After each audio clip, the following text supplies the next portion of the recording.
Hey guys, welcome to the horror show. I'm Susie Von Slaughter. And I'm Cecil Laird. And Susie, isn't the coolest thing about horror movies the blood? Yeah. Absolutely. Now, I wanted to know, do you know how they actually make the blood that's in the horror movies? You know, dude, I've been wondering that because draining all those bodies is so tiring. You know, you gotta find them, you gotta cut them up and slit their throat and then drain them out. It's It's tiring. Yeah, I don't have time for that exactly. anymore, man. Otherwise, It's that's just... gonna end up like that. Exactly. Yeah. I don't got time for that. So I wish I did know, actually. Well, here, check this out. I can show you something right now. Oh, cool. Hi, and welcome to the horror show. Today we're going to be doing Dave's Bloody Basin because I love blood in movies, and it's very important to me that it looks great and proper. Today we're going to be talking with Cory VandenBoss. He's going to be our little in-house blood expert / makeup effects expert, and he's going to show us 3 of the different types of blood that we use in pretty much any typical special effect or horror shot. We're just going to start right off with the edible blood. So Cory, what have you got for us today? Well, we have Caro syrup, chocolate syrup, and that's about it, and coloring. Easy peasy. Now, both these things are edible. Obviously, we wouldn't recommend people to swallow this, but it's not going to kill you. It'll make you a little sick, maybe. We'll get cavities. Yeah. Basically pure sugar. So here we go. We're going to start off with just some syrup, right? Right. You tell me when, sir. That's good right there. Okay, so I don't know if you can kind of see that. Oh my gosh, is that stuff sticky? I got a little piece of it, and it's sticky. It's very sticky. Next up? Red food coloring. Red food coloring. You just want to get a nice dark red base to start with. Now, why wouldn't you use just red food dye by itself? It's just too bright and it's too clear. The syrup basically thickens it up and it allows it to run more naturally. Yeah. Because blood is pretty watery. Yes. But on film, you almost want it to be thicker so that it captures better, the light reflects through it better. The more watery it is, the less, like you said, bright it can be. It can be pink. Right. And pink doesn't look good. Especially on white shirts. Yes. Get some more red in here. Now, is there any special technique to mixing, or? Nope, just get it until you don't see any dark spots, just in uniform color. All right, that's good.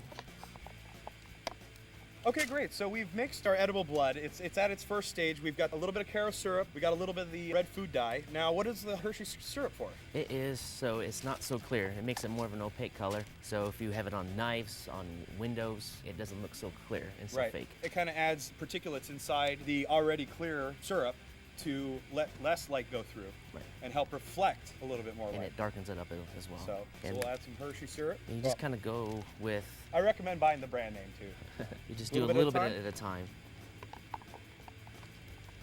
Ooh, it smells good. And I really don't have a recipe to make it. I just kind of go... Right. I think that's pretty much everybody. Yeah. I mean, unless you're making 5 or 6 gallons of the stuff, I mean, you're really going to make it on an individual basis on each case-per-case scenario. Well, this stuff will not dry out particularly. You do want to keep it covered if you're going to use it the next day, and you might have to add a little bit more liquid to it to get it going again. Right. So this type of blood you wouldn't use for set dressing? Not really, no. If it would call for it in a scene where it need to be flung on a wall or something, yeah, you could use it then, but then it would just slowly run down the wall and just turn into nothing. It wouldn't look real at all. So this is really specifically only used for enhancing wounds on a person's body, or maybe be used in a mouth for a spit take, or on shirts. Yeah. And usually when I mix, I just kind of put it on my finger and see how it runs and see how it looks. It's getting close. So basically, after this step, depending on how dark you want it, you can use food coloring just a little bit though. Okay. You'll end up being purple after a while. Right. So I usually just do a drop at a time. Which, if you're going for a purple blood for an alien or something like that, you know, that could be what you're going for. We're going for superhuman, realistic. That's what we like. We like the super realistic, the stuff that looks like real blood. It makes you go, how did they do that? So you can tell right here, before and after.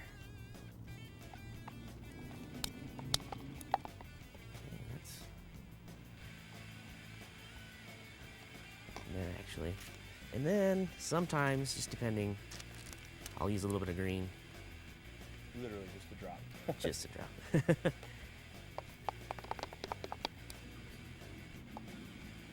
It's cool how, I mean, it is definitely reflecting light. See it. Yeah. Okay, so basically your typical edible blood is going to consist of a Caro syrup or maybe a little bit of Hershey syrup, and then you got some food coloring to your taste and your like. And ultimately, one of the things that I feel like a lot of special effects really succeed in is making really good, accurate looking blood that's thick like this.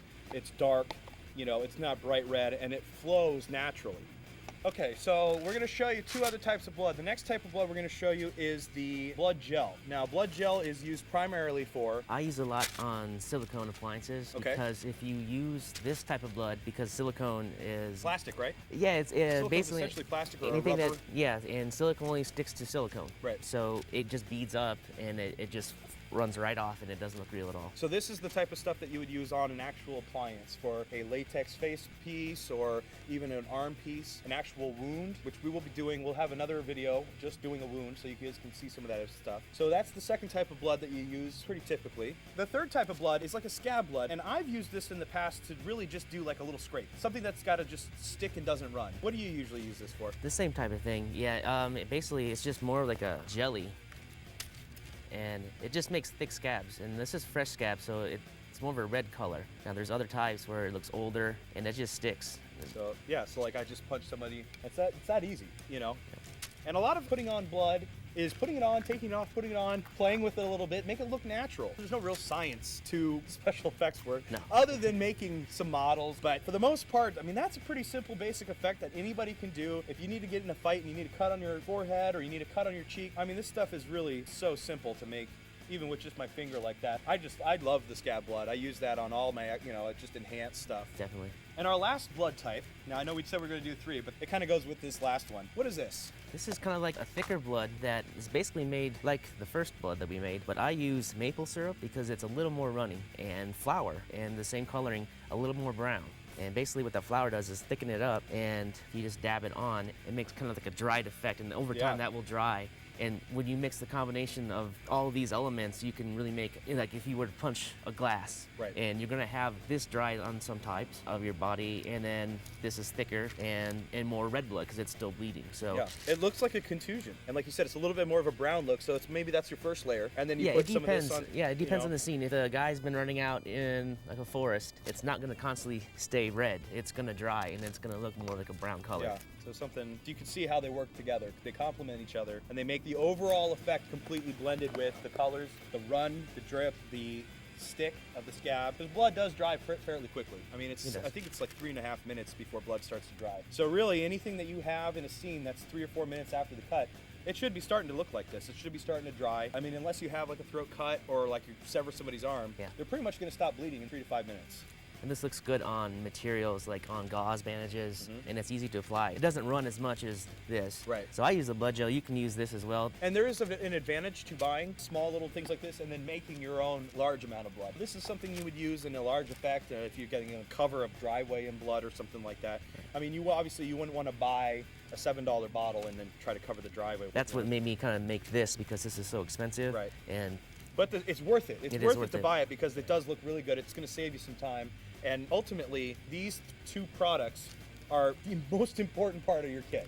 It's just you it's the base. It's the foundation. Yeah. All right, and then basically it's just a stipple sponge. Dab a little bit on your sponge, which I already have it on there, and you just bring it and scrape it across. So you can see the combination of both the dried and the scrapes. That's about what would You look start like. to get there. Yeah. So it's a lot of layers that you do want to put on. You don't want to just use one type of blood because you need the different types for each of the different qualities that they have.